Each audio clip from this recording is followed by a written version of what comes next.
Europe 1, 7h26, Thomas Soto. Les secrets politiques de Caroline Roux. Bonjour Caroline. Bonjour Thomas. La ministre de l'Éducation avait lancé après le 11 janvier le principe de la réserve citoyenne pour participer à la transmission des valeurs de la République. L'info politique, Caroline, c'est que ça marche et ça marche fort. Oui, et ça marche même au-delà des espérances de la ministre. Depuis le lancement, c'était le 9 février, ce sont 3695 préinscriptions qui sont arrivées au ministère. Alors je vous donne un élément de comparaison.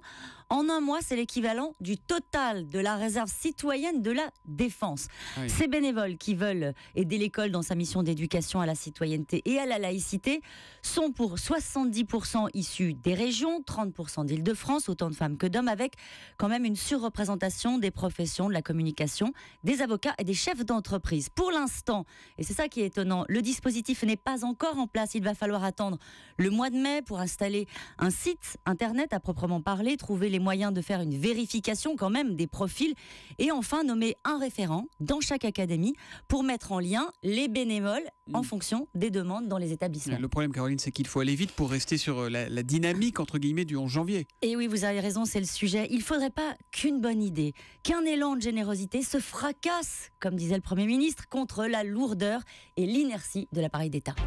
La future loi sur le renseignement, on en parle, elle sera présentée en Conseil des ministres mercredi prochain. La question politique du jour, Caroline, c'est la droite la soutient-elle, cette future loi ? Eh bien oui, comment faire autrement ? En coulisses, les proches de Nicolas Sarkozy affirment même que le texte va très loin, qu'il offre beaucoup de possibilités aux services de renseignement pour effectuer des écoutes, des poses de balises sur des véhicules, des investigations dans les domiciles, entre autres. Au mieux, l'UMP va pouvoir dire quelque chose comme « c'est bien, mais peut mieux faire ». De toute façon, sur ce texte, vous savez, Thomas, l'attention, elle portera sur la protection des libertés et les critiques les plus virulentes viendront une nouvelle fois de la gauche.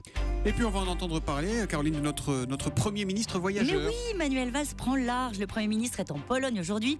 Il poursuivra sa tournée européenne en VRP de la politique française le 18 à Bruxelles, début avril au Portugal, fin avril ce sera l'Irlande, début mai ce sera la Suède.